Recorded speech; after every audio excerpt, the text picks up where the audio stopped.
Voyager 1 और Voyager 2 spacecraft के बारे में आपने सुना होगा। इन दोनों स्पेसक्राफ्ट को 1977 में लॉन्च किया गया था, जिनमें वॉयेजर 1 स्पेसक्राफ्ट ने जुपिटर और सैटर्न को स्टडी करते हुए आगे जाना था और वॉयेजर 2 ने यूरेनस और नेपच्यून को स्टडी करते हुए आगे जाना था। आज की इस वीडियो में हम वॉयेजर 2 की नहीं बल्कि वॉयेजर 1 और नासा के दूसरे स्पेसक्राफ्ट की डिस्कवरीज की बात करेंगे, जिनके बारे में जानना आप लोगों के लिए बहुत ज्यादा जरूरी है। जब वॉयेजर 1 स्पेसक्राफ्ट जमीन से थोड़ा दूर गया तो उसने जमीन की पहली तस्वीर खींची। ये तस्वीर जमीन और हमारे चांद की थी। ऐसा पहली बार था जब हम जमीन और चांद को एक ही फ्रेम में देख रहे थे। इसके बाद वॉयेजर 1 1979 को स्पेस में 1.5 ईयर सफर करने के बाद जुपिटर के पास पहुंच चुका था। वहां पर स्पेसक्राफ्ट की नजर उसके एक चांद पर पड़ी, जिसका नाम गैनीमेड था। इस स्पेसक्राफ्ट ने इस चांद की बहुत सारी तस्वीरों को जमीन पर भेजा, जिनको स्टडी करके साइंसदानों के होश उड़ गए,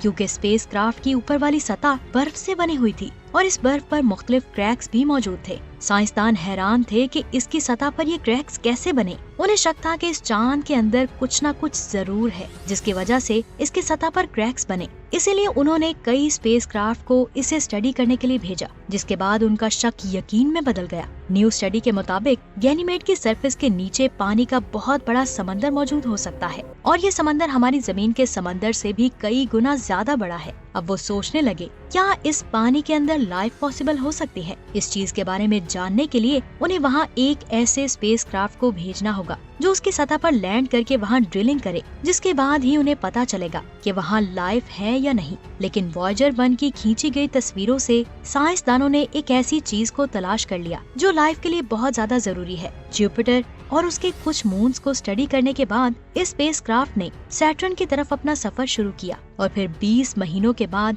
नवंबर 1980 को वॉयेजर 1 स्पेसक्राफ्ट सैटर्न के करीब पहुंचा। वहां पर जब ये स्पेसक्राफ्ट सैटर्न को स्टडी कर रहा था तो उसकी नजर उसके सबसे बड़े चांद टाइटन पर पड़ी और फिर उसने उसकी बहुत सारी तस्वीरों को खींचकर जमीन पर भेजा। इन तस्वीरों को देखकर साइंसदान हक्के बक्के रह गए, क्योंकि उन्होंने टाइटन के पास एक ऐसा एटमॉस्फेयर देखा जिसके अंदर लाइफ के बहुत ज्यादा चांसेस हो सकते हैं। इसी बात के बारे में जानने के लिए नासा ने 1997 को कैसिनी स्पेसक्राफ्ट को लॉन्च किया, जो 2004 में टाइटन तक पहुंच गया। इस मिशन में एक ऑर्बिटर और एक लैंडर लगा हुआ था। लैंडर का काम टाइटन के अंदर लैंड करके वहां की सरफेस को स्टडी करना था और ये जानना था कि क्या सच में टाइटन पर लाइफ है या नहीं। जैसे ही ये लैंडर टाइटन के एटमॉस्फेयर में दाखिल हुआ तो साइंसदानों को अजीबोगरीब आवाजें सुनाई देने लगी। जैसे जैसे स्पेसक्राफ्ट सरफेस के करीब जा रहा था, आवाजों की फ्रिक्वेंसी ज्यादा होती जा रही थी। पहले तो साइंटिस्ट को लगा कि शायद ये आवाज स्पेसक्राफ्ट के किसी पार्ट से आ रही है, इसीलिए उन्होंने स्पेसक्राफ्ट को अच्छी तरह चेक किया।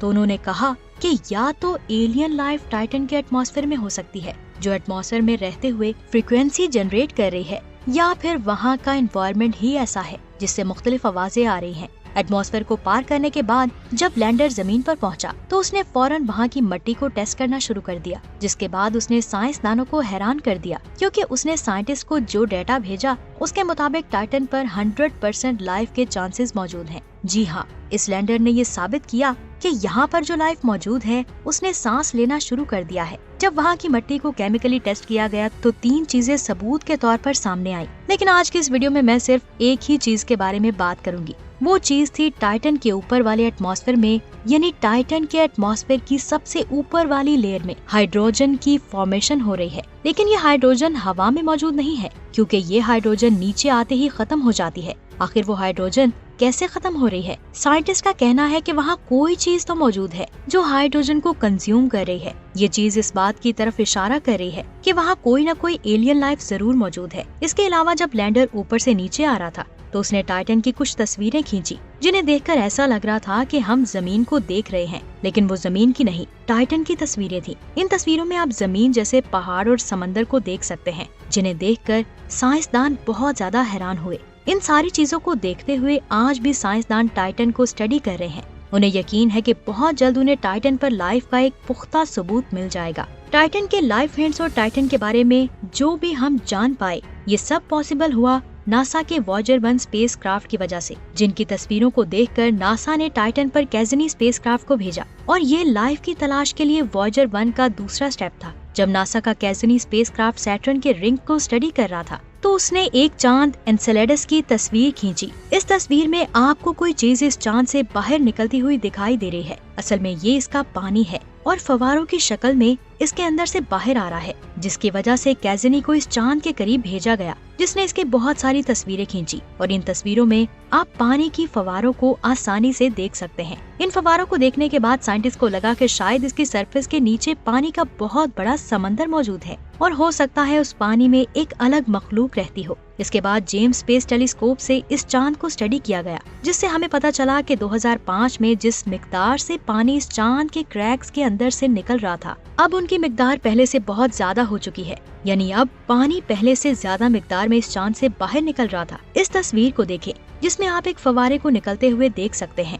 इस फव्वारे का साइज बहुत बड़ा है और इसके अंदर से बहुत ज्यादा पानी बहुत रफ्तार से निकल रहा है, जिससे ये स्पेस में कई किलोमीटर दूर तक जाता है। इस तस्वीर को जब साइंटिस्ट ने पहली बार देखा तो वो हैरान हो गए कि आज से पहले हमने इतना बड़ा फव्वारा पहले कभी नहीं देखा। जेम्स स्पेस टेलीस्कोप की स्टडी से पहले कैज़नी स्पेसक्राफ्ट इस चांद के बहुत ज्यादा करीब था, लेकिन वो इससे निकलने वाली रोशनी और गैसेस को स्टडी नहीं कर सकता था, क्योंकि इन चीजों को स्टडी करने के लिए इसे एनसेलेडस से बहुत ज्यादा दूर जाना था। लेकिन इनको जेम्स स्पेस टेलीस्कोप से आसानी से देखा जा सकता है। जेम्स स्पेस टेलीस्कोप ने एनसेलेडस की जो तस्वीर खींची, उसमें से निकलने वाले पानी से बादल बने और ये बादल वहाँ लाइफ की मौजूदगी का सबूत हो सकता है। इससे पहले साइंटिस्ट को नहीं पता था कि एनसेलेडस के फव्वारों से निकलने वाले पानी से बादल भी बन सकते हैं, क्योंकि बादल सिर्फ एक डेंस एटमॉस्फेयर में ही बनते हैं और वहाँ कोई भी एटमॉस्फेयर नहीं है। और वहाँ पर बादल बनना साइंटिस्ट के लिए बहुत हैरान कुन बात थी।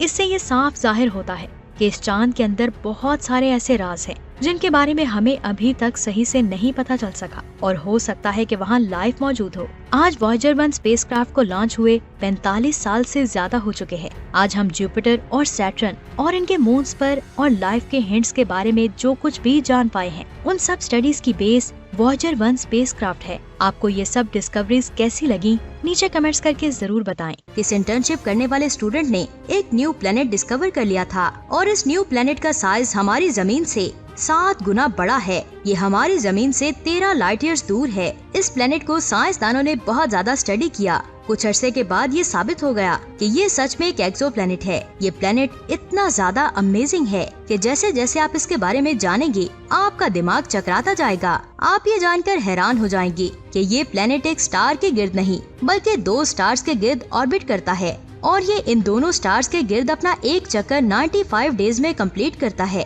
यानी इसका एक साल 95 डेज के बराबर है, जिसे बाइनरी स्टार सिस्टम कहते हैं। आपको ये सब डिस्कवरीज कैसी लगी, नीचे कमेंट्स करके जरूर बताएं और हमारी वीडियो को लाइक एंड शेयर जरूर करें और साथ ही हमारे चैनल को सब्सक्राइब कर लें। मिलते हैं एक नई शानदार वीडियो के साथ। अपना ख्याल रखें। अल्लाह हाफिज।